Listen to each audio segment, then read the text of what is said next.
اعوذ باللہ من الشیطان الرجیم بسم اللہ الرحمن الرحیم. And of Times the last chapters, یعنی آخر الزمان کے گم شدہ ابواب کا آخری حصہ. یمل کا علاقہ، روس میں سائبیریا کا انتہائی شمال، قطب شمالی کے نزدیک تر، جہاں درجہ حرارت -90 تک پہنچ جاتا ہے اور انسانی زندگی انتہائی دشوار. بیان ہوتا ہے کہ دنیا میں قدرتی گیس کے سب سے بڑے ذخائر اس علاقے میں، جس کے باعث یہاں حالیہ برسوں میں گیس تلاش کرتی چند بڑی کمپنیوں نے ڈیرا ڈالا. لیکن یہاں کے اصل قدیم باشندے انتہائی مختصر تعداد میں دیگر دنیا سے مکمل طور پہ الگ زندگی گزارنے کے عادی ہیں، ایک بہت مشکل زندگی.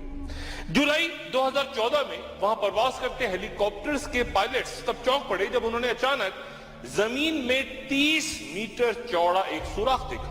آس پاس کے علاقوں سے کئی سائنسداں وہاں پہنچنا شروع ہوئے تو پتہ چلا کہ صرف یہی ایک نہیں بلکہ آس پاس ایسے ہی کئی اور مقامات بھی ہیں جہاں انتہائی پراسرار انداز میں زمین اندر دھسی ہوئی ہے، ایک کریٹر کی صورت میں. کسی نے دعویٰ کیا کہ شہاب ثاقب کے کچھ بھٹکتے ٹکڑے یہاں آ گرے ہیں، اور کچھ کا کہنا یہ تھا کہ زیر زمین گیسوں نے سطح کو بھرپور دباؤ سے اندر نگل لیا ہے.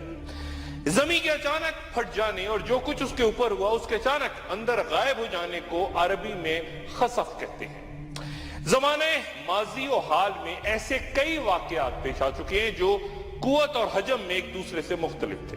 آخر الزمان کی علامات کبریٰ میں سے ایک اہم 3 مقامات پہ خسف کا ہونا ہے. ام المومنین حضرت ام سلمہ رضی اللہ تعالیٰ عنہ سے روایت ہے کہ رسول اللہ صلی اللہ علیہ وآلہ وسلم نے فرمایا کہ میرے بعد 3 مقامات پر، یعنی ایک مشرق میں، دوسرا مغرب میں اور تیسرے جزیرہ عرب میں زمین دھس جائے گی. میں نے عرض کیا کہ یا رسول اللہ، کیا زمین سب کو نگل جائے گی جبکہ نیک لوگ بھی اس پہ بستے ہوں گے؟ تو اس پہ آپ صلی اللہ علیہ وآلہ وسلم نے فرمایا کہ جب اس زمین پہ بدکاروں کا غلبہ ہوگا. 3 مقامات پر ہونے والے وہ خسوف جن کا ذکر احادیث میں ہے آخر زمان میں رونما ہوں گے. ان کی حیثیت موجودہ دور میں سامنے آتے ایسے واقعات سے قطعاً مختلف ہوگی اور ان کی خبر اور چرچا فوراً ہر طرف پھیل جائے گا. محققین لکھتے ہیں کہ مشرق میں زمین دھسنے کا واقعہ غالباً کہیں مشرق بعید میں، مغرب میں کسی مغربی ملک میں، اور جزیرہ عرب میں زمین دھسنے کا واقعہ مدینہ منورہ کے قریب میدان بیضاء میں رونما ہوگا.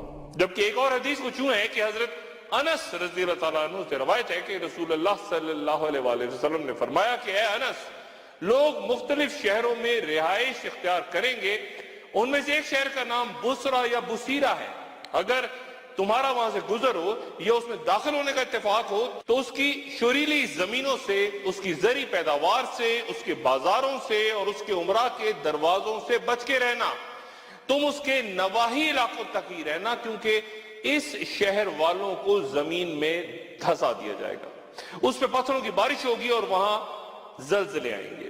رسول اللہ صلی اللہ علیہ وآلہ وسلم نے اس حدیث میں بصرہ نامی شہر کی شریلی زمینوں، نباتات اور بازاروں سے بھی دور رہنے کی تلقین فرمائی اور ظالم حکمرانوں کے دروازوں پر جانے سے بھی منع فرمایا. جبکہ زمین کے دھسنے سے متعلق ایک اور مقام پہ یہ ارشاد ہوا، ایک شخص تکبرانہ انداز میں اپنی چادر زمین پہ گھسیٹتے ہوئے چل رہا تھا، اسے زمین میں دھسا دیا گیا اور اس میں قیامت تک دھستا ہی چلا جائے گا. آخر زمان کی آخری چند علامات کبریٰ اس کائنات کی آخری ساعتوں اور اس کے دم توڑنے کے بیان سے پہلے کچھ ذرا مغربی ماہرین فلکیات کا ذکر کرتا چلوں، جو کہ تیزی سے اس نتیجے پر پہنچ رہے ہیں کہ یہ کائنات بالآخر فنا ہو جائے گی، یعنی قیامت آ جائے گی. اگر یہ سائنسداں 1400 سال پہلے قرآن شریف کا مطالعہ کر لیتے تو شاید پہلے ہی اس نتیجے پہ پہنچ جاتے. اس وقت یہ حقیقت تسلیم شدہ ہے کہ زمین پر زندگی محض سورج کے وجود اور اس کی آب و تاب کی وجہ سے، اور سورج کی تباہی نظام شمسی اور ممکن ہے تمام کائنات کی تباہی کا پیش خیمہ ہو. آئنسٹائن کے نظریہ اضافت کو جب کائنات میں لاگو کیا جاتا ہے تو یہ طے ہوتا ہے کہ کائنات لامحدود ہے، کھلی ہوئی ہے اور پھیلتی چلی جا رہی ہے. شاید یہ خیال اقبال کے ذہن میں تھا جب انہوں نے کہا تھا کہ یہ کائنات ابھی ناتمام ہے، شاید کہ آ رہی ہے دمادم صدائے کن فیکون. آئنسٹائن کے اس نظریے کے مطابق یہ کائنات تب تک پھیلتی جائے گی جب تک اس کے تمام مادے کی ڈینسٹی یا کثافت صفر نہ ہو جائے، اور پھر یہ خود بخود تباہ ہو جائے گی۔ ایسی کائنات جو ایک وقت میں بالکل خالی ہوگی، یعنی لامحدود خلا میں مادے کی انتہائی محدود مقدار کے ساتھ۔ دوسرا نظریہ جو آئنسٹائن کے خیالات سے ہی پھوٹتا ہے وہ یہ کہ کائنات ایک محدود یا کلوز سسٹم ہے، یعنی غبارے کی طرح پھیل رہی ہے۔ جس طرح ایک غبارہ خاص حد تک پھیلنے کے بعد اچانک پھٹ جاتا ہے، ایک واحد اینٹی میں منہدم ہو جاتا ہے، اسی طرح کائنات کا بھی ایک واحد وجود یا ہستی میں انہدام ہو جائے گا۔ ستارے آپس میں ٹکرا جائیں گے اور آخر میں صرف ایک بلیک ہول رہ جائے گا جو کہ کائنات کی آخری حالت ہوگی۔ اس کائنات کے انجام کی اور بھی کئی وجہ ہو سکتی ہیں۔ ستاروں کے ارتقاء کے نظریے نے اس بات پہ زور دیا ہے کہ ہمارا سورج بھی آہستہ آہستہ ارتقائی مراحل طے کرتا ہوا ایک سرخ سخام یا ریڈ جائنٹ بننے کی طرف گامزن ہے۔ پھیلتا ہوا یہ سرخ سورج جو موجودہ حجم سے 256 گنا بڑا ہوگا اور پھر تیزی سے اپنی موت کی طرف بڑھے گا، اور اسی طرح ایک دھماکے سے تباہ ہو جائے گا جس طرح سپر نووا ستارے اپنی کہکشاؤں کے ساتھ فنا ہوئے تھے۔ پھٹنے کے بعد سورج کی گرم گیسوں اور شعاؤں سے دوسرے تمام سیارے بشمول زمین بخارات میں تبدیل ہو جائے گی یا پھر راکھ بن جائیں گے۔ سائنسدانوں کا کہنا ہے کہ 5 ارب سال پہلے سورج تقریباً 4% چھوٹا تھا اور اس کی درخشندگی 38% کم اور سطح 10% ٹھنڈی تھی، اور اس کا درجہ حرارت صرف 1 کروڑ ڈگری سینٹی گریڈ تھا۔ اب جبکہ اس نے ریڈ جائنٹ بننے کا سفر شروع کر دیا ہے تو نتیجتاً ایک مرحلے پر اس کی درخشندگی کئی ہزار گنا زیادہ ہو جائے گی، اور زمین کا تمام پانی پہلے نقطہ کھلاؤ تک پہنچے گا، پھر گرم گیسیں زمین کے گرد ایک غلاف سا بنا کے یہاں زندگی نیست و نابود کر دیں گی، اور پھر کرۂ ارض گویا ایک آگ کا شعلہ سا بن کے بجھ جائے گا۔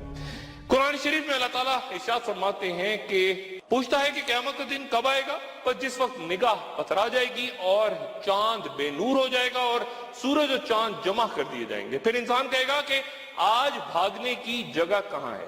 تب آفتاب بے نور ہو جائے گا، ستارے ٹوٹ ٹوٹ کے گریں گے اور پہاڑ چلائے جائیں گے۔ گویا زمین کی تباہی کے ساتھ سورج، چاند اور ستاروں کا گہرا تعلق موجود ہے۔ یاد رہے کہ چاند کی اپنی کوئی روشنی نہیں، وہ سورج سے نور حاصل کرتا ہے، اس لیے چاند کے تاریک ہو جانے سے پہلے سورج کا بے نور ہونا لازم ہے۔ اور جیسا کہ میں نے پہلے عرض کیا کہ سائنسداں بھی مستقبل میں سورج کے خاتمے سے پہلے اس کی شدت میں اس قدر شدید اضافہ بیان کرتے ہیں کہ اس کے ریڈ جائنٹ کی شکل اختیار کرنے کے دوران ناقابل برداشت حرارت سے تمام سمندر ابل پڑیں گے اور بحری زندگی نیست و نابود ہو جائے گی، اور این ممکن ہے کہ بے جان اشیاء یعنی پتھر، چٹانیں اور پہاڑ وغیرہ بھی یا تو پگھل جائیں یا بخارات بن کے تحلیل ہو جائیں اور روئی کے گالوں کی طرح اڑنے لگیں یا دھنکی ہوئی روئی کی طرح ہو جائیں، اور پہاڑ دھنکی ہوئی روئی کی مانند ہوں گے۔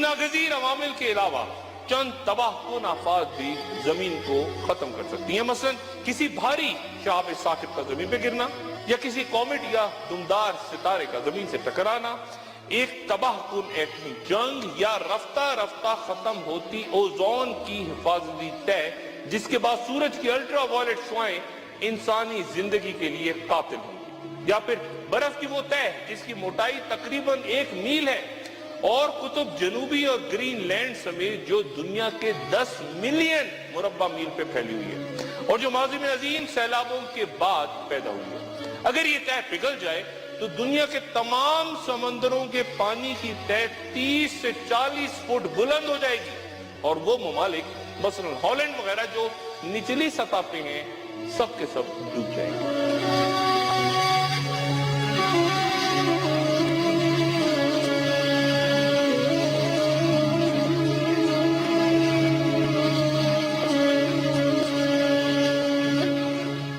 آخر زمان کی علامات کبریٰ یعنی وقت کے خاتمے سے پہلے کی چند آخری نشانیوں میں سے ایک کا تذکرہ گزری نشست میں کیا تھا کہ سورج اچانک ایک صبح مغرب سے طلوع ہوگا۔ اس کی ایک جڑواں علامت بھی ہے جو کہ یا طلوع آفتاب سے پہلے یا اس کے فوراً بعد ظاہر ہوگی، اور اس کے بارے میں اللہ تعالیٰ فرماتے ہیں اور جب قیامت کا وعدہ ان پر پورا ہو جائے گا تو ہم نکالیں گے ان کے لیے ایک چوپایا زمین سے جو ان سے گفتگو کرے گا، کیونکہ لوگ ہماری باتوں پر ایمان نہ لاتے تھے۔ اس جانور کو دابۃ الارض کہا گیا یعنی زمین کا چوپایا۔ یہ بھاری بھرکم جانور چند روایات کے مطابق مکہ میں صفا کے پہاڑ کے شگاف میں سے نکلے گا، اور جب لوگ کعبہ شریف میں ہوں گے تو وہ حجر اسود اور مقام ابراہیم کے درمیان چیخ چیخ کر لوگوں کو خوف زدہ کرے گا۔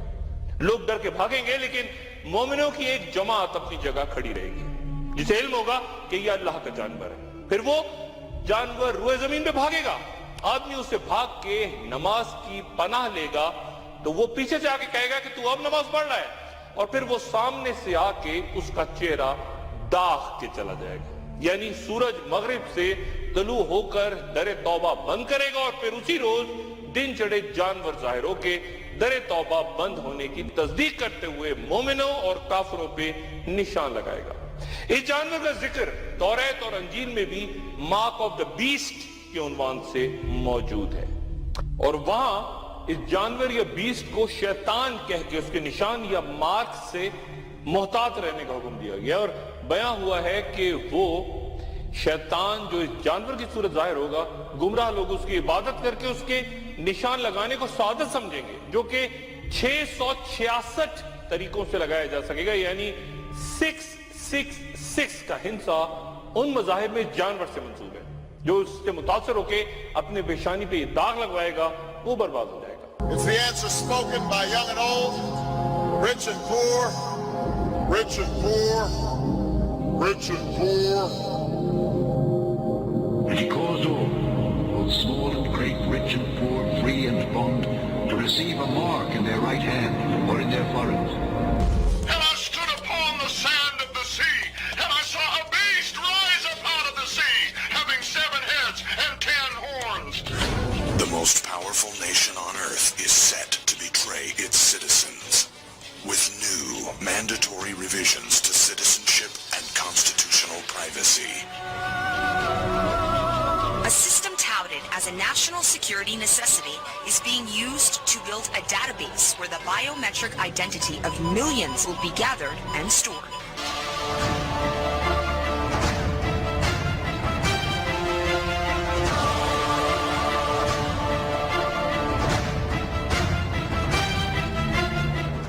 سیدنا حضرت ابو امامہ رضی اللہ عنہ سے روایت ہے کہ رسول اللہ صلی اللہ علیہ وآلہ وسلم نے فرمایا کہ چوپائے کو نکالا جائے گا جو لوگوں کی ناک پہ نشان لگائے گا، پھر وہ نشان زدہ افراد عام لوگوں میں مل جائیں گے، یہاں تک کہ ایک آدمی اونٹ خریدے گا تو اس سے کہا جائے گا کہ تم نے اونٹ کس سے خریدا ہے، اور جواباً وہ کہے گا کہ میں نے ایک ایسے آدمی سے خریدا ہے جس کی ناک کا ایک طرف داغدار ہے۔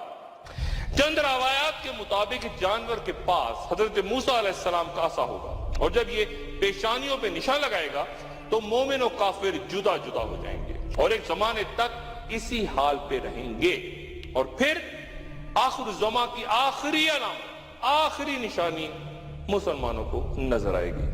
ایک وقفہ، اور وقفے کے بعد دوبارہ حاصل ہوتا ہے۔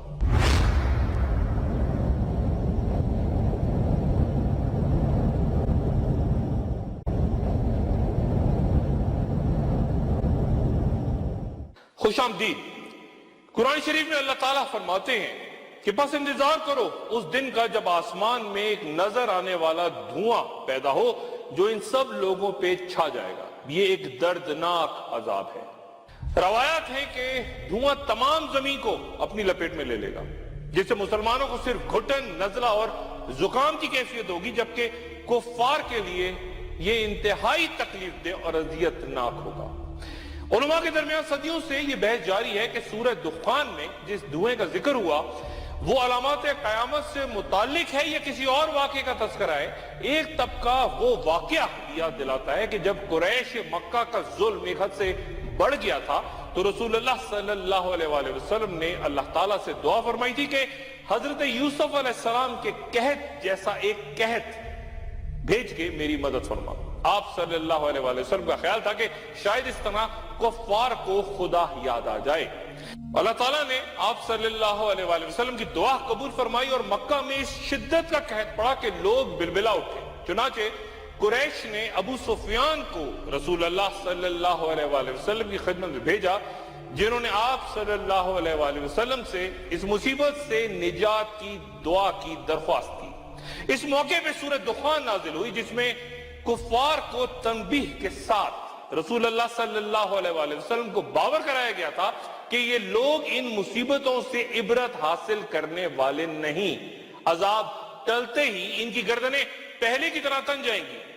حضرت عبداللہ بن مسعود رضی اللہ تعالیٰ عنہ کا دعویٰ ہے کہ اس سورہ میں جس دھوئیں کا ذکر ہے وہ ان علامات قیامت سے نہیں بلکہ قریش پہ قحط کے دوران جب وہ بھوکوں مرنے لگے تھے تو انہیں آسمان اور زمین کے درمیان خلا میں دھواں نظر آتا تھا، جو کہ اکثر خوش سالی کے دور میں بارش بند ہونے کے دوران گرد و غبار وغیرہ چڑھنے سے بھی فضا میں محسوس ہوتا ہے. جبکہ دیگر کئی صحابہ کرام اسے قیامت سے قبل رونما ہونے والی اہم علامت تصور کرتے تھے اور ان کے دلوں میں اس کا خوف بھی موجود تھا. جیسے کہ ایک روایت کے مطابق آج رات ایک دمدار ستارہ طلوع ہوا، میں ڈر گیا کہ کہیں یہ دھواں نہ چھوڑ دیا گیا ہو تو میں سو نہیں سکا یہاں تک کہ صبح ہو گئی. بعض محققین کا خیال ہے کہ قیامت سے قبل دھوئیں سے مراد شاید مختلف قسم کی گیسوں کا استعمال ہوگا جو کہ اس دور کے مختلف ہتھیاروں میں استعمال کی جا رہی ہوں گی. ایٹمی اسلحے کی بے پناہ دوڑ اور ماحولیاتی آلودگی نے جس طرح آج دنیا کے گرد اپنا گھیرا تنگ کرنا شروع کیا ہے اس سے کوئی بھی ذی شعور شخص یہ سمجھنے میں دیر نہیں لگائے گا کہ گل و گزار اور پیک رنگ و بو یعنی دنیا کی بقا خطرے میں ہے. گزری چند دہائیوں کے ہولناک حادثوں میں نظر ڈالیں تو ایک لرزش طاری ہو جاتی ہے. 1945 میں جاپانی شہروں ہیروشیما اور ناگاساکی پر تب قیامت ٹوٹ پڑی جب ایٹم بموں کے دھماکوں سے عمارتیں روئی کے گالوں کی طرح اڑ گئیں اور ہزاروں لاکھوں انسانی زندگیاں پلک جھپکتے ختم ہو گئیں.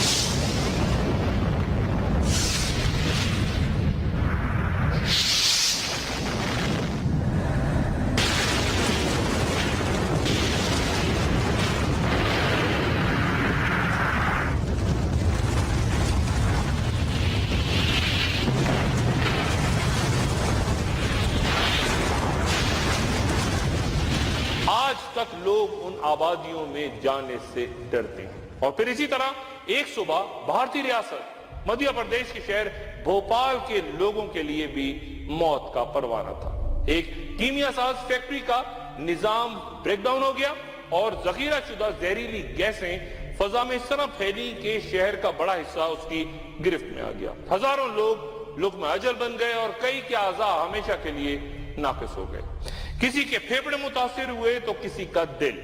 1988 میں چرنوبل کے ایٹمی ری ایکٹر سے زہریلی گیسوں کا اخراج ہوا اور آج تک اطراف کی تمام آبادیوں میں تابکار شعاعوں کی وجہ سے جان لیوا جلدی امراض کا خطرہ ہے. یہاں جدید سائنسی ٹیکنالوجی کا ذکر بھی کرتا چلوں جس کے تحت مصنوعی بادل یا دھواں پیدا ہو سکتا ہے. آرٹیفیشل کلاؤڈز پر کئی دہائیوں سے تحقیق ہو رہی ہے اور 1984 میں 3 ممالک نے مصنوعی بادل پیدا کرنے کے تجربے میں اپنے سیٹلائٹس سے حصہ لیا تھا اور نتیجتاً مختلف گیسوں کے مصنوعی بادل جو کہ 2000 میل تک طویل تھے 22 منٹ تک ہواؤں میں تیرتے رہے. اسی طرح کلاؤڈ سیڈنگ ایک اور جدید طریقہ ہے جہاں موسم کو تبدیل کرنے کے لیے بادلوں میں برف یا دیگر کیمیائی اجزاء چھوڑ کر ان کی حیت تبدیل کر دی جاتی ہے۔ 2022 میں قطر میں ہونے والے فیفا فٹ بال ورلڈ کپ میچوں کے دوران موسم کو ٹھنڈا رکھنے کے لیے بڑے پیمانے پر یہ مصنوعی بادل چھوڑنے کی تیاریاں جاری ہیں، لیکن علامات آخر الزماں میں بہرحال اصل متعین وہی دھواں ہے جس کا ذکر قرآن و حدیث میں ہے۔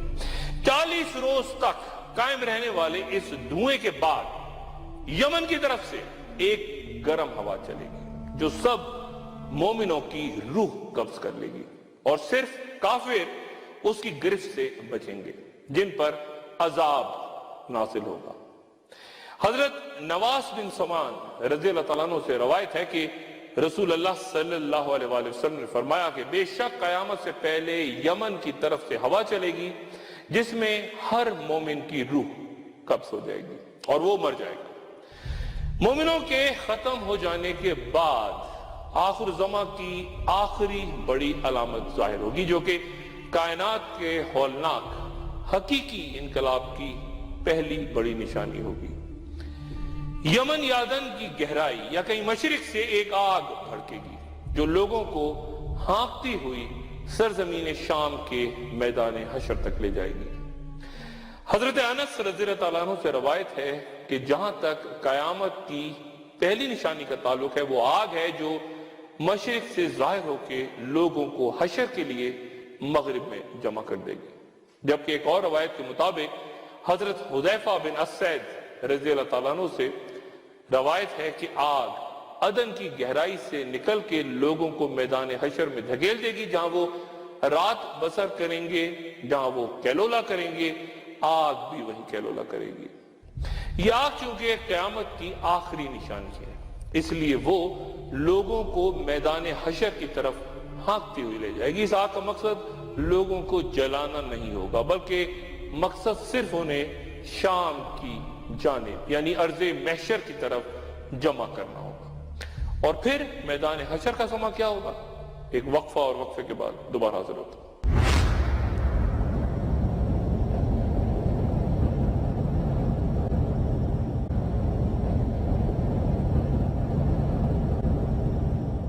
خوش آمدید۔ میدان حشر میں اللہ تعالیٰ حضرت اسرافیل علیہ السلام کو سور پھونکنے کا حکم دیں گے۔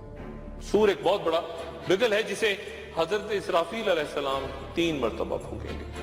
پہلی پھونک یا نفخہ گھبراہٹ کا نفخہ ہوگا، یہ خاصا طویل ہوگا جسے سن کر زمین و آسمان پہ رہنے والے سب ڈر جائیں گے سوائے انبیاء اور شہداء کے۔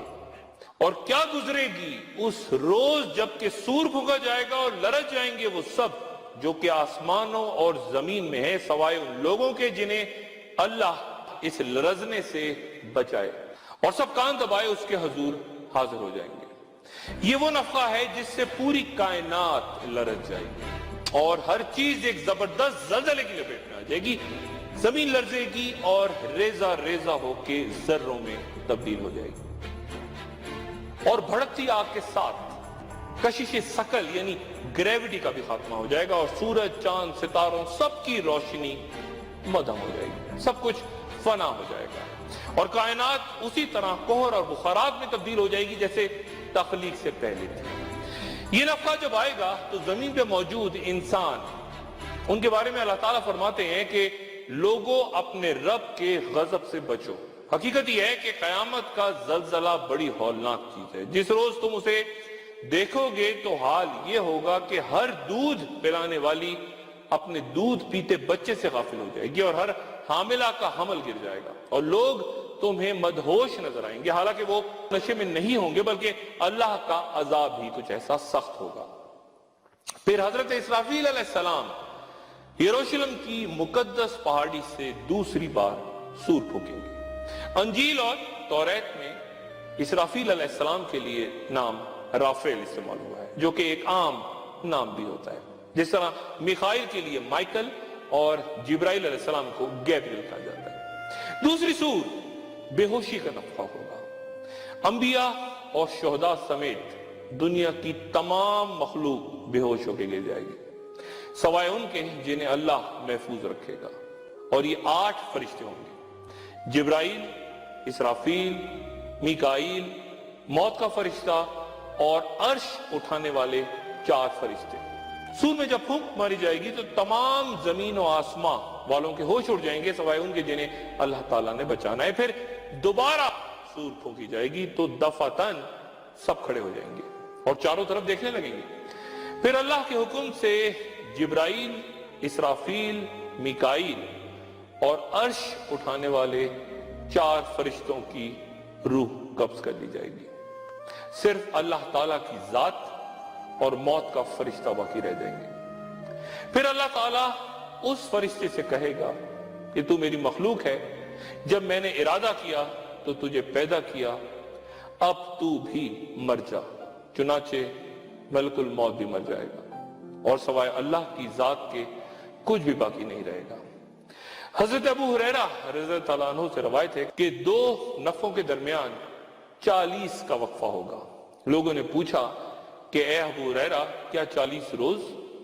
تو آپ نے فرمایا مجھے علم نہیں۔ پھر پوچھا کیا 40 ماہ؟ تو آپ نے کہا میں نہیں جانتا۔ پوچھا گیا کہ کیا 40 برس؟ تو آپ نے کہا مجھے علم نہیں۔ پھر حضرت اسرافیل علیہ السلام کو زندہ کر کے تیسری بار سور پھونکنے کا حکم دیا جائے گا۔ یہ نفخہ مر کے دوبارہ زندہ ہونے کا نفخہ ہوگا۔ سور میں اتنے سوراخ ہوں گے جتنی کل مخلوقات کی روحیں ہیں۔ روحیں جسموں میں واپس سرایت کر جائیں گی۔ جسم قبروں سے اپنے سروں کی مٹی جھاڑتے کھڑے ہوں گے۔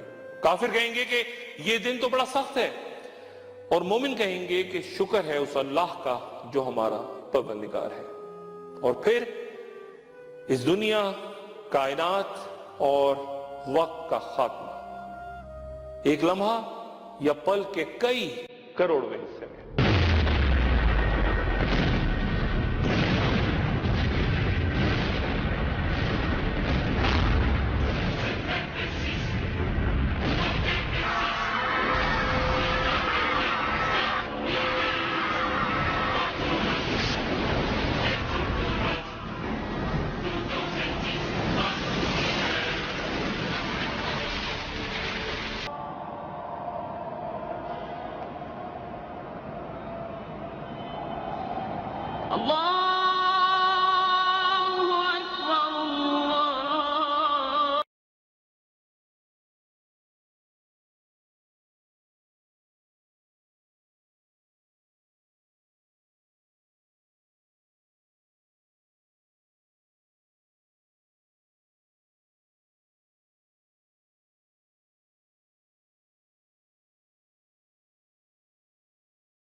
أشهد أن محمد رسول الله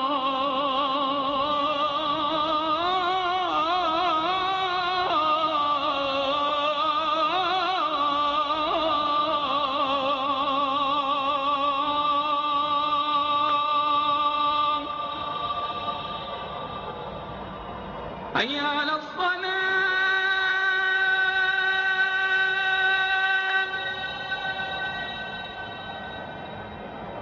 حي على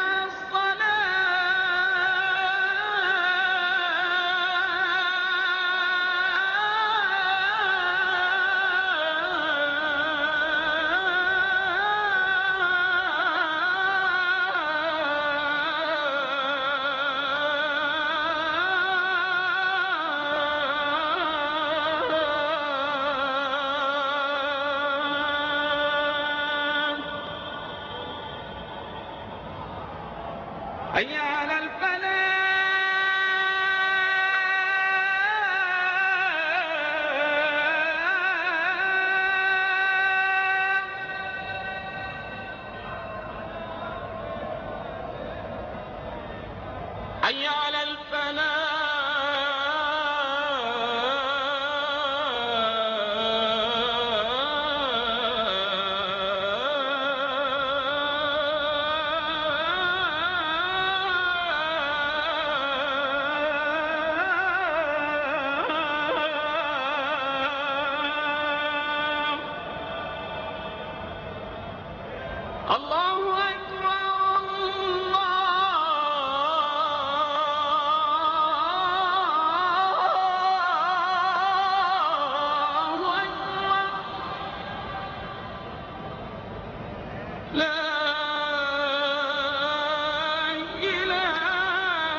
کے حالات دنیا کے فتنوں میں انسان کو پھنسا کر ہلاکت کی جانب گامزن کرنے والے عناصر کی نشاندہی کرتے ہیں. تبھی اس حدیث سے رہنمائی کی ضرورت ہے کہ اس دنیا میں ایسے رہو جیسے ایک پردیسی یا مسافر کہیں ٹھہرتا ہے. اللہ تعالیٰ کا شکر ہے کہ میرے اور آپ کے پاس آج کچھ وقت، کچھ مہلت ہے نیک عمل کرنے کی، اور خوش قسمت ہیں ہم کہ ابھی ہم پہ در توبہ بند نہیں ہوا. معافی مانگنے کا کچھ وقت ہے، کتنا کوئی نہیں جانتا. بیشتر اس کے کہ یہ مہلت ختم ہو جائے، یہ گھڑیاں گزر جائیں اور ہمارا وقت اختتام کو پہنچے، یعنی اینڈ آف ٹائم. آئندہ نشست میں آپ کے ذہنوں میں پیدا ہوتے اور موصول ہوتے کئی سوالات میں سے چند عام کا جواب دینے کی کوشش کروں گا. اپنے دوستوں، رشتہ داروں، گرد و نواح کے لوگوں کا سب کا خیال رکھیے گا. اللہ حافظ.